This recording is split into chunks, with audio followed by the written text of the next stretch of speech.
पुरुष हॉकी के सेमीफाइनल में बेल्जियम के हाथों 5-2 से हार का सामना पड़ा है टीम इंडिया को, लेकिन कांस्य पदक की उम्मीद अब भी बरकरार है।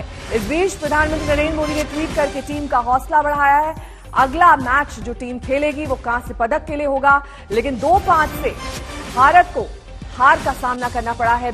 सेमीफाइनल में बेल्जियम ने भारत को हरा दिया है। सेमीफाइनल का ये बेहद दिलचस्प मुकाबला जो सुबह 7 बजे से शुरू हुआ, पहले क्वार्टर तक भारत ने बढ़त बनाए रखी थी, 2-1 से भारत आगे था, लेकिन धीरे धीरे जैसे जैसे मैच बढ़ा बेल्जियम ने अपना दमखम दिखाया और 2-5 से भारत को हरा दिया है। लेकिन प्रधानमंत्री नरेंद्र मोदी का ट्वीट, उन्होंने कहा है कि जीत और हार जीवन का हिस्सा है, ऐसे में टीम को निराश नहीं होना चाहिए और आगे के मैच पर फोकस बेहद जरूरी है। आगे के मैच के लिए प्रधानमंत्री की शुभकामनाएं। प्रधानमंत्री ने कहा है कि अगले मैच में जीत जान से खेलें, हार और जीत जीवन का हिस्सा है, इसीलिए हार पर निराश ना हो।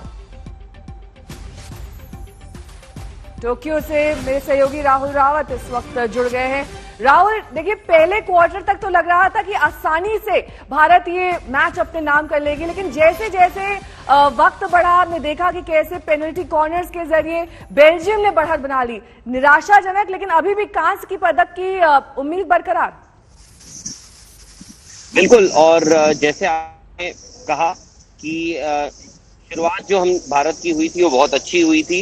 इनफैक्ट 3 क्वार्टर्स तक भारत ने बहुत अच्छा खेला। ये मैच, ये मुकाबला नेक एंड नेक चल रहा था, पर आखिरी क्वार्टर में यानी आखिरी 15 मिनट में बेल्जियम ने जिस हिसाब से भारत को डोमिनेट किया, वहां से लगा कि क्योंकि बॉल जो थी वो हमेशा भारत के पाले में ही रह रही थी, यानी बेल्जियम अटैक करने में कामयाब भी हो रहा था और उन अटैकिंग जो गेम खेल रहा था उसको वो कैपिटलाइज करके गोल भी कर रहा था।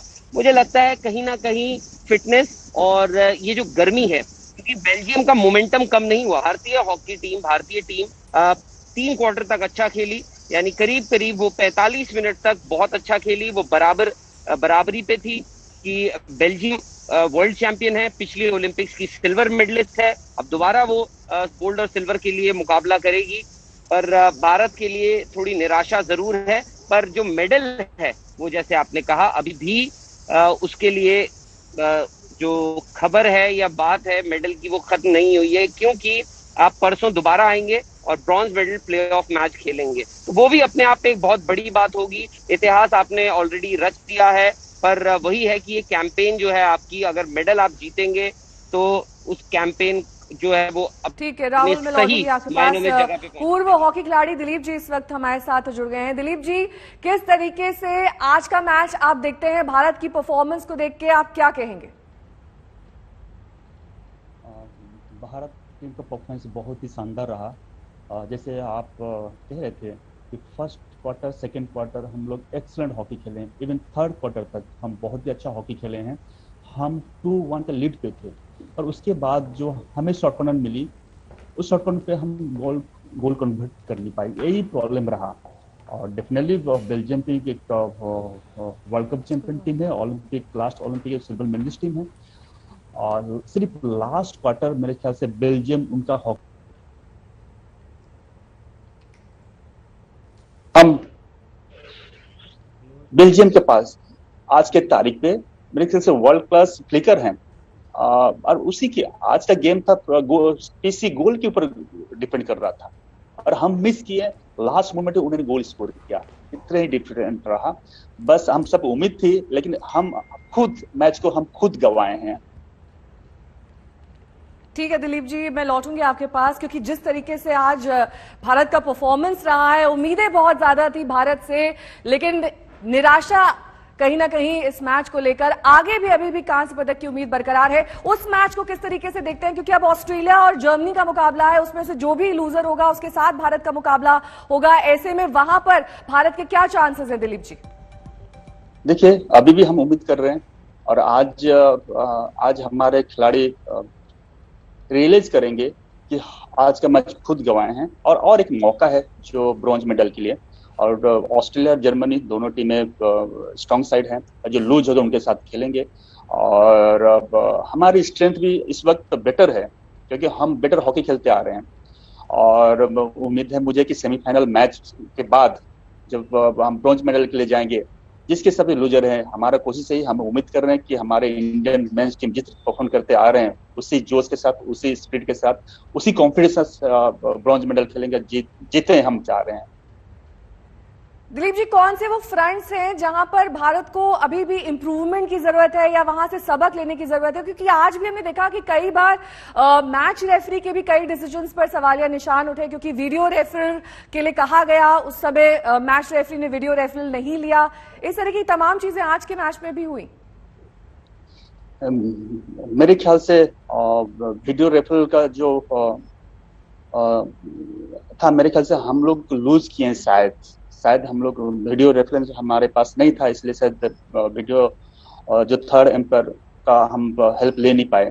लेकिन सबसे बड़ी मुझे लग रहा है कि हमें भी जो इम्पोर्टेंट मैच में, सेमीफाइनल मैच में या ब्रॉन्ज मैच में हमारे लिए बहुत इंपॉर्टेंट है, हमारे जो स्टार खिलाड़ी हैं, जो फ्लिकर हैं, डायरेक्ट जो कर रहे हैं, हमारे ले रहे हैं, रुपिंदर पाल सिंह, हरमनप्रीत, इनके ऊपर काफी डिपेंड कर रहा है।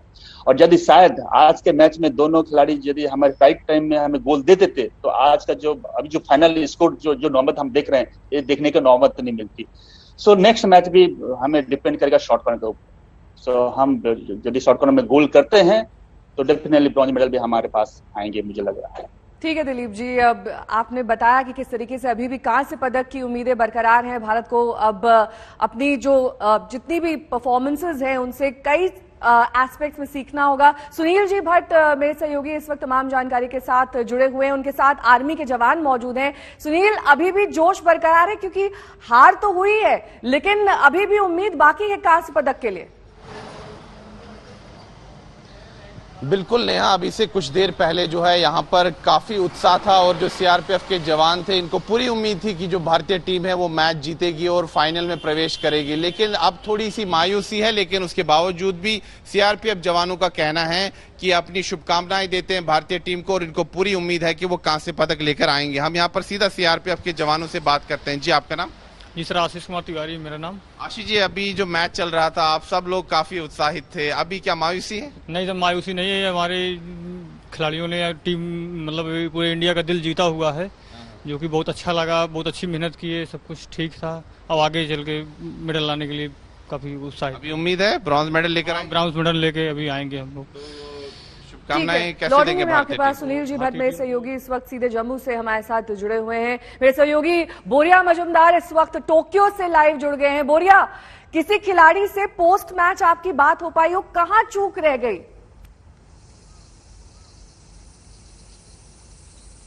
देखिए, श्रीजेश से बात हो रही थी, उसके बाद मैं यहाँ चला आया। चूक अगर आप मेरे से कहते हो तो वो चौथा क्वार्टर में मनप्रीत सिंह को जब ग्रीन कार्ड दिखाया गया, ऐसा अगर एक इंटेंस मैच में आपका कैप्टन 2 मिनट के लिए बाहर चला जाता है, उसी समय हमारा जो लय था, जो संतुलन था, जो एक पैटर्न था हमारा गेम का, वो थोड़ा सा चूक गया। और अगर आप देखें, बेल्जियम उसी का एडवांटेज लेके तीसरा गोल कर दिया। पेनल्टी कॉर्नर 2-3 उनको मिल गए, वहां से कन्वर्ट हो गया। अगर 5-2 स्कोर लाइन आप देखते हो तो आपको लगेगा कि अरे इंडिया को कंप्लीटली आउटक्लास्ड हो गया। Absolutely not. पहला 3 क्वार्टर इंटेंस था। अगर पहला क्वार्टर के एंड में हम 2-1 आगे थे, वहां पे हरमनप्रीत को पेनल्टी कॉर्नर मिला था, वो 3-1 कर देते तो दूसरा बात था। तीसरा क्वार्टर के बाद अगर वो मनप्रीत को ग्रीन कार्ड नहीं मिलता, मैं बार बार ये कहता हूं, अगर ये इंटेंस मैच में आप 10 जन से खेल रहे हो और आपको ओपोनेंट 11 जन से खेल रहा है तो ऑटोमेटिकली प्रॉब्लम होता है। वही हो गया, कैप्टन बाहर निकल गया, बेल्जियम उसका एडवांटेज लिया, वर्ल्ड चैंपियन टीम है, आपको पुश कर दिया, आप प्रेशर पे आ गए क्योंकि आपके पास 7-8 मिनट ही बाकी थे। वो 7-8 मिनट में जब आप पिछड़ जाते हो तो आपके पास ऑप्शन नहीं रहता है। उसके बाद वो जो लास्ट गोल था वो तो कंसोलेशन बेकार गोल है, क्योंकि आप गोलकीपर को हटा देते हो, you go an all out attack, वो नहीं बनता है, वो आप काउंट ही मत करें। जेन्युइनली अगर आप काउंट करना चाहते हो तो तीसरा क्वार्टर तक 2 ऑल, उसके बाद वो तीसरा गोल जो हो गया और चौथा वाला पेनल्टी स्ट्रोक वाला जो वीडियो रेफरल से गया, हमारे खिलाफ एक वीडियो रेफरल गया जो पेनल्टी कॉर्नर नहीं दिया गया, और उनके फेवर में एक वीडियो रेफरल गया जो पेनल्टी कॉर्नर पेनल्टी स्ट्रोक हो गया। ये 2 टर्निंग पॉइंट से मैच निकल गया। बट मैं ये दोबारा कहूंगा, रियो में इसी टीम से हम हारे थे नेहा, बट उसमें कोई कॉन्टेस्ट नहीं था। रियो में बेल्जियम हमें कंप्लीटली डोमिनेट करके हराया था। यहाँ पे कंप्लीटली उल्टा पिक्चर था। तीसरा क्वार्टर तक हम हर मिनट मैच में थे। चौथा क्वार्टर में भी पहला 4 मिनट में हम मैच में थे। मनप्रीत का वो ग्रीन कार्ड के साथ सब कुछ बदल गया। बट थर्सडे को 7 बजे सुबह इंडिया में, हमारे यहाँ पे 10:30 बजे दोबारा हम इसी स्टेडियम में आएंगे। मैं तो आऊंगा ही आऊंगा, आके चीयर करेंगे, क्योंकि ऑस्ट्रेलिया और जर्मनी के साथ ऑस्ट्रेलिया और जर्मनी दोनों टीम आज सेमीफाइनल खेलेगा। जो हारेगा उसके साथ हमारा ब्रॉन्ज मेडल मैच है। बहुत बहुत शुक्रिया तमाम जानकारी के लिए आपका। और उस मैच पर भी सबकी नजरें टिकी रहेंगी जिसमें कांस्य पदक के लिए खेलेगी पुरुष हॉकी टीम। बहरहाल एक बड़ी खबर जम्मू कश्मीर से, जहां पर बांदीपुरा में इस वक्त जबरदस्त एनकाउंटर हो रहा है। 3 से 4 आतंकियों ने गांव में पनाह ले रखी है और उनके खिलाफ फौज का ये ऑपरेशन पिछले कई घंटों से जारी है। आतंकियों को हर तरफ से घेर कर निसाफ किया जा रहा है, लेकिन ये भी कोशिश है कि गांव के स्थानीय लोग जो हैं वो उनको नुकसान ना पहुंचे, उनके घरों को नुकसान ना पहुंचे। इस गांव से ये एनकाउंटर दूर ही रहे, क्योंकि गांव में 3 से 4 आतंकी छिपे हैं। ऐसे में वहां पर कई घंटे से ये ऑपरेशन जारी है। अशरफ वानी मेरे सहयोगी इस वक्त तमाम जानकारी के साथ जुड़ गए। अशरफ, इस वक्त क्या ताजा स्थिति है, क्या अपडेट है इस पूरे एनकाउंटर को लेकर? यहाँ दरअसल बीती रात को ये पुलिस को जानकारी मिली थी कि बांदीपुरा के पास जो झिस्याना गांव है, वहाँ जंगल के करीब जो है इस गांव में कुछ मिलिटेंट छुपे हैं। जब आज सुबह जब पहली रोशनी आई, पूरे इलाके की घेराबंदी कर दी गई, तो वहां पर एक घर से जो है सुरक्षा बलों पर गोलीबारी हुई, जिसकी जवाबी कार्रवाई जो है सुरक्षा बलों ने की और मुठभेड़ शुरू हुई। अभी जैसे आपने कहा कि फिलहाल यहाँ पर कोशिश की जा रही है कि जो आसपास के इलाके हैं उनको खाली कराया जाए और उसके बाद एक मौका दिया जाए छुपे हुए मिलिटेंट को कि वो सरेंडर करें।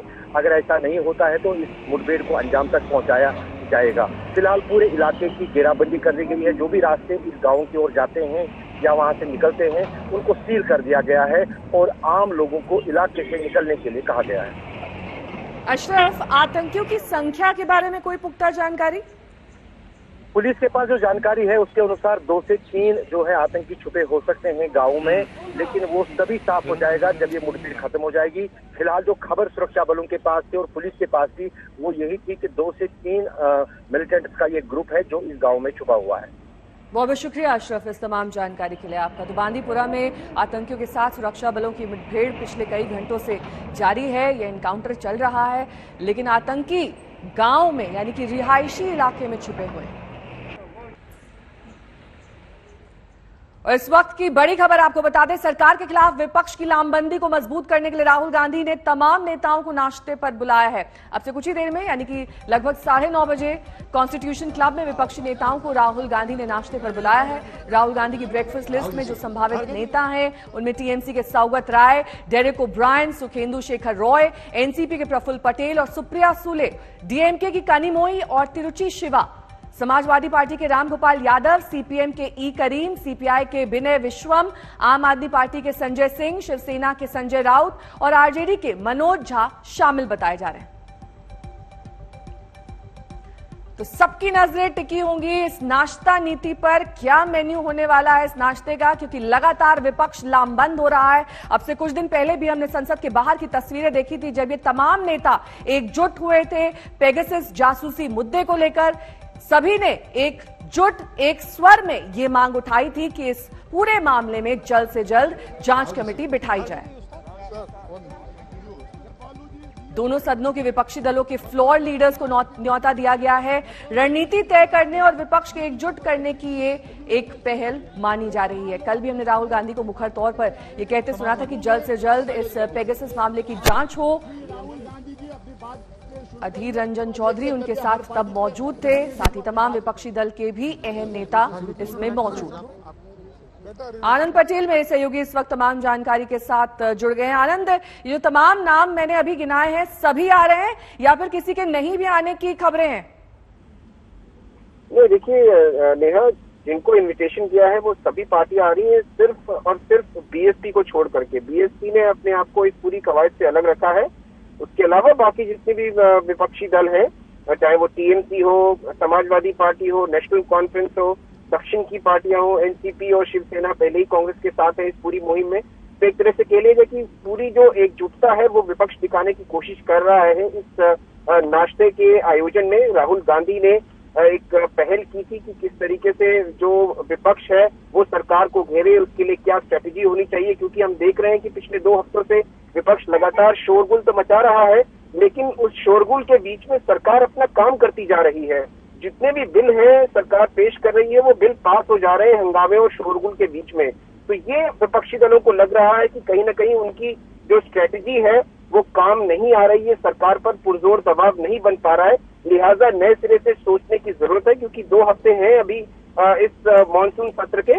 तो अब देखना होगा कि राहुल गांधी और बाकी जो विपक्ष के बड़े नेता हैं वो मिलकर क्या साझा रणनीति तैयार करते हैं कि सरकार पर पेगासस स्नूपगेट के मामले में और दबाव बनाया जा सके और विपक्ष और सरकार को एक मौका मिल जाए आमने सामने आने का सदन के अंदर पेगासस स्नूपिंग को लेकर के। ठीक है, बहुत बहुत शुक्रिया आनंद इस तमाम जानकारी के लिए आपका। तो पेगासस जासूसी कांड के मसले पर सरकार घिर गई है। इसी जासूसी कांड पर संसद चल नहीं पा रही, विपक्षी दल लगातार हमलावर हैं, सरकार इस मुद्दे से खुद को बचाना चाह रही है, मगर इसी वक्त बीजेपी के सहयोगी जेडीयू और बिहार के मुख्यमंत्री नीतीश कुमार ने वो कह दिया जो बीजेपी की बेचैनी बढ़ाने वाला है। नीतीश कुमार ने कहा कि पेगासस जासूसी कांड की जांच होनी चाहिए। इससे पहले जातीय जनगणना पर भी नीतीश और तेजस्वी साथ साथ दिखाई दे रहे हैं।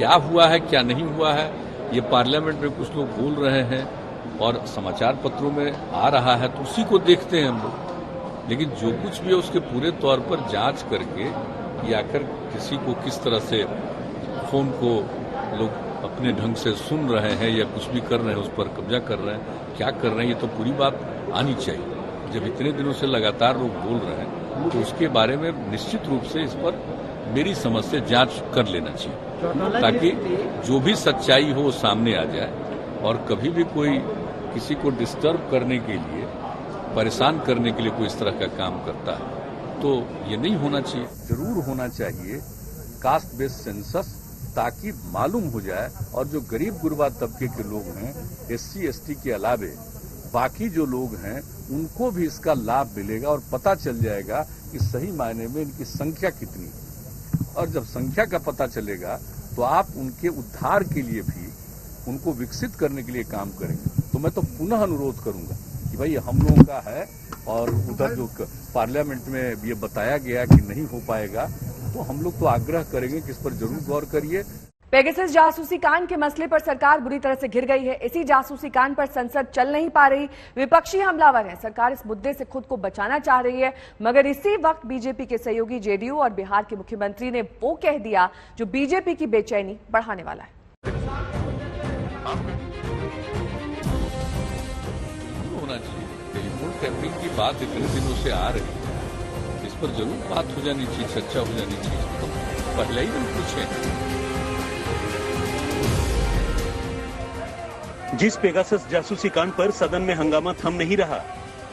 माननीय अध्यक्ष जी, आपके माध्यम से मैं माननीय जिस जासूसी कांड पर विपक्ष सरकार की घेरेबंदी कर रहा है और जिस जासूसी कांड की जांच को लेकर संसद से सड़क तक संग्राम मचा हुआ है, उसी जासूसी कांड पर अब नीतीश कुमार ने भी विपक्ष के सुर में सुर मिला दिया है। कहने के लिए तो नीतीश कुमार का जेडीयू एनडीए का सबसे बड़ा सहयोगी दल है, मगर एनडीए की लाइन से इतर नीतीश ने जो कुछ कह दिया है वो विपक्षियों के सुर में सुर मिलाने जैसा है और बीजेपी को जलाने जैसा।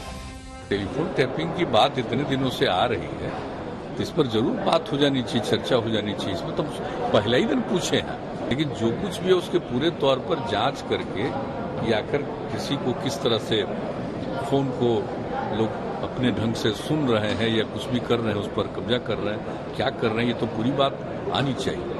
जब इतने दिनों से लगातार लोग बोल रहे हैं तो उसके बारे में निश्चित रूप से इस पर मेरी समझ से जांच कर लेना चाहिए। पेगासस मामले पर नीतीश का यह बयान सरकार की चिंता बढ़ा सकता है, क्योंकि पहली बार एनडीए के भीतर से जासूसी कांड की जांच की मांग उठी है और वो बीजेपी के सबसे बड़े सहयोगी की ओर से विपक्ष लगातार पेगासस मामले की जांच की मांग कर रहे हैं। और इसी मुद्दे पर सरकार पर दबाव बनाने के लिए मंगलवार को राहुल गांधी ने विपक्षी नेताओं की बैठक बुलाई, जिसमें टीएमसी भी शामिल होगी। जैसा यहाँ पर ऑल पार्टी मीटिंग करते हैं जी, तो वो वही वहाँ पर कॉन्स्टिट्यूशन क्लब में नाश्ता पे बुलाया गया है। लेकिन इस बैठक से पहले नीतीश का यूं जांच की मांग करना कल की बैठक का बड़ा पॉइंट हो सकता है। हालांकि बीजेपी का कहना है कि विपक्ष को साथ लाने की राहुल की कोशिशों का कोई असर नहीं होने वाला। आजकल ओलंपिक का माहौल चल रहा है, तो मैं एक ही बात कह सकता हूं कि जब ये सरकार में थे तो हिट विकेट होते थे, अब जब विपक्ष में आ गए तो नो बॉल कर रहे हैं, और ये हिट विकेट और नो बॉल दोनों इनका बंटाधार करने में मददगार हुई है। विपक्ष की इस बैठक के पहले नीतीश कुमार ने जांच की मांग वाला बयान देकर सियासी हलचल पैदा कर दी है। माना यह भी जा रहा है कि नीतीश के इस बयान के पीछे दबाव वाली राजनीति है, क्योंकि बिहार में एनडीए के भीतर जिस तरह के बयानों का दौर चल रहा है उससे साफ लगता है कि गठबंधन में सब कुछ सामान्य नहीं है और नीतीश पेगासस के मुद्दे पर विपक्ष के पाले में खड़े होकर शह और मात के खेल में बीजेपी से बढ़त लेने की कोशिश में है। आज तक ब्यूरो। समाजवादी पार्टी के मुखिया अखिलेश यादव ने कहा कि कांग्रेस और बीएसपी को यह तय करना है कि उनकी लड़ाई किससे है, बीजेपी से है या समाजवादी पार्टी से। अखिलेश के इस बयान का अर्थ लोग अपने अपने तरीके से निकाल रहे हैं। कोई ये कह रहा है कि अखिलेश गठबंधन का संकेत दे रहे हैं, तो कोई ये कह रहा है कि अखिलेश को अभी से हार का डर सता रहा है।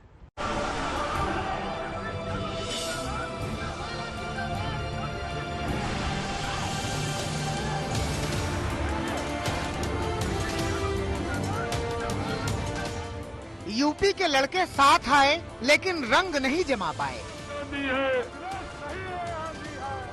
बुआ बबुआ भी साथ आए लेकिन बीजेपी को हरा नहीं पाए।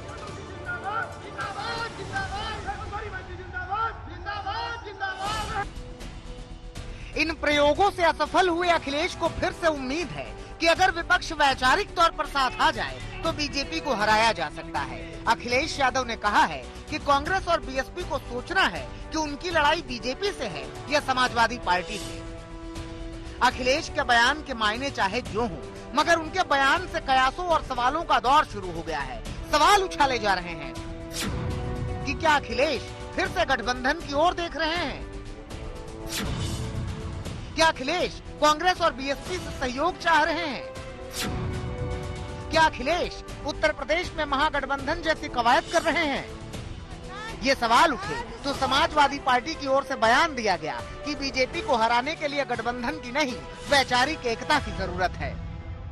जब से भारतीय जनता पार्टी की सरकार देश में आई है, देश आर्थिक स्थिति से जूझ रहा है। यहाँ महंगाई, बेरोजगारी बढ़ी हुई है, नफरत की राजनीति हो रही है, समाज के अंदर में डिवाइड एंड रूल हो रहा है। अब जिम्मेदारी हर नागरिक की और समाज के हर दल की है, वो एक साथ वैचारिक रूप से आए और भारतीय जनता पार्टी को सत्ता से हटाएं और देश को बचाएं। कांग्रेस की ओर से ये तो नहीं कहा गया कि अखिलेश की बातों का वो समर्थन करेंगे, मगर उत्तर प्रदेश कांग्रेस के नेता जरूर कह रहे हैं कि कांग्रेस की लड़ाई बीजेपी से है। इस चुनाव में भी कांग्रेस पार्टी भारतीय जनता पार्टी की सांप्रदायिक और विभाजनकारी नीति के खिलाफ चुनाव लड़ेगी। श्रीमती प्रियंका गांधी जी के नेतृत्व में हम गांव-गांव जाएंगे, पांव-पांव जाएंगे, नगर-नगर जाएंगे, डगर-डगर जाएंगे। लेकिन विपक्ष के इस राजनीति के बीच बीजेपी खुश है। वो खुश इसलिए है क्योंकि बीजेपी को लग रहा है कि समाजवादी पार्टी अभी से पस्त है और मदद की मांग कर रही है। इस यादव जी ये तय ही नहीं कर पा रहे हैं कि भारतीय जनता पार्टी का मुकाबला वो कैसे करें। पहले उन्होंने 2 युवराज का साथ पसंद किया, लेकिन उत्तर प्रदेश की जनता ने खारिज कर दिया। बुआ बबुआ का गठजोड़ बनाया, लेकिन भारतीय जनता पार्टी से जीत नहीं पाए। अब 2022 के चुनाव में नैया कैसे पार लगे, इसके लिए सबका आसरा तलाश रहे हैं। छोटे छोटे दलों से भी आसरा है, बहुजन समाज पार्टी से भी आसरा कर रहे हैं और कांग्रेस से भी आसरा कर रहे हैं। लेकिन वो कितनी भी जुगत लगाए, भारतीय जनता पार्टी के विकास के मॉडल पर जाति और जमात की राजनीति अब जीत नहीं पाएगी। उत्तर प्रदेश में जैसे जैसे दिन बीत रहे हैं, वैसे वैसे चुनावी सरगर्मियां बढ़ती जा रही हैं। बीएसपी की ब्राह्मण गठजोड़ वाली राजनीति उफान मार रही है। अखिलेश यादव भी ब्राह्मणों को लुभाने की राजनीति में पूरी तरह शरीक हैं। बीजेपी की ओर से पीएम मोदी और अमित शाह ने पहले ही मोर्चा खोल दिया है।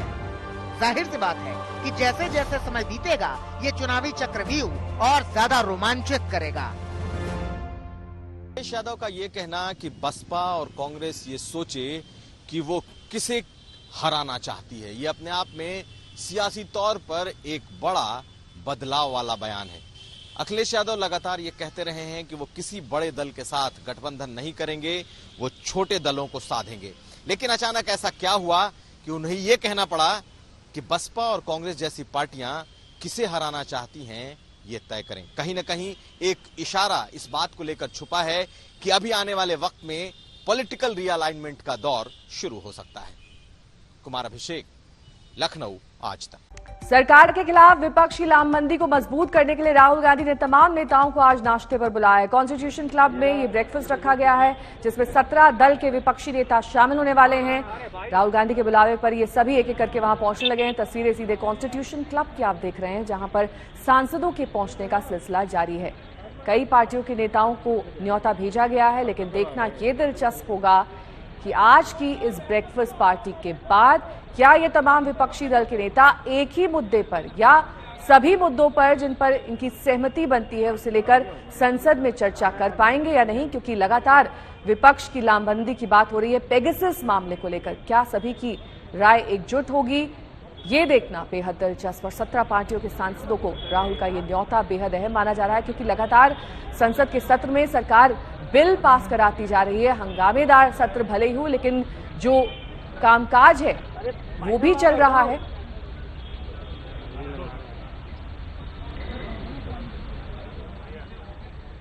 इस वक्त की बड़ी खबर यूपी से, जहां पर ओम प्रकाश राजभर ने बीजेपी प्रदेश अध्यक्ष स्वतंत्र देव सिंह से मुलाकात की है। एक बार फिर से राजभर के बीजेपी में शामिल होने के कयास लगाए जा रहे हैं। ये मुलाकात उस लिहाज से बेहद अहम मानी जा रही है।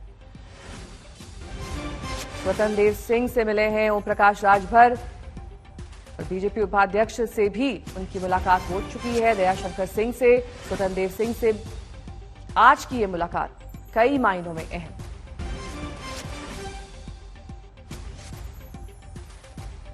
अभिषेक हमारे साथ जुड़ गए हैं, उनके साथ राजभर जी भी मौजूद हैं। अभिषेक, बातचीत करिए और जानिए कि जो कयास लगाए जा रहे हैं उनमें कितनी सच्चाई है।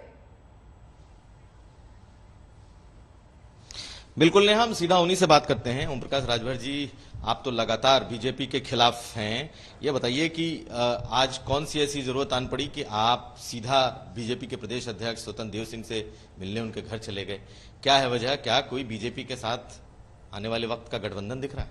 नहीं, देखिए, एक शिष्टाचार मुलाकात में मैं और हमारे बड़े परम साथी हैं, बड़े भाई हैं दयाशंकर सिंह जी, हम दोनों लोग व्यक्तिगत काम से उनसे मिलने गए थे कि हमने भारतीय जनता पार्टी का साथ मैंने छोड़ा, मिनिस्ट्री मैंने छोड़ा जिसके लिए लोग परेशान रहते हैं, 2 राज्य मंत्री छोड़ा, मैंने 8 निगम के लोगों को मेंबर थे उनको छोड़ा, और बीजेपी के अगर सिंबल पे लड़ा होता तो सांसद भी बन करके दिल्ली गया होता। लेकिन मेरी जो लड़ाई है बीजेपी से, वो देश में पिछड़ी जाति के जातिवार जनगणना जो हो रही है, कॉलम बना करके सभी जातियों की जातिवार जनगणना का। दूसरा हमारा उनसे संघर्ष था सामाजिक न्याय समिति की रिपोर्ट लागू करने के लिए, जो 3 साल 4 महीना हो गया रद्दी की टोकरी में रखे हुए हैं। तीसरा हमारा इशू उनसे था कि भाई आज एक समान शिक्षा, अनिवार्य शिक्षा और फ्री शिक्षा, जो गरीब कमजोर लोग हैं उनको ये व्यवस्था कराओ। 33% रिजर्वेशन महिलाओं का आपने देखा कि लोकसभा में विचाराधीन है। सत्ता से बाहर जब लोग रहते हैं तो 33% महिलाओं को रिजर्वेशन लागू करने की बात करते हैं, प्रदेश में शराबबंदी की बात करते हैं। तो ये बताइए कि आपने आपकी ये सब मांगे अगर बीजेपी कंसिडर करती है तो क्या आप फिर दोबारा एनडीए में जा सकते हैं, दोबारा बीजेपी के साथ चुनाव लड़ सकते हैं? देखिए, पहले ये चीजें बीजेपी लागू करे, उसके बाद 52% आबादी पिछड़ों की है, पिछड़े का बेटा सीएम घोषणा हो, पिछड़ी जाति के बेटा के सीएम बनाने की घोषणा हो, बनाने की नहीं बल्कि उसको अभी से घोषणा कर दे।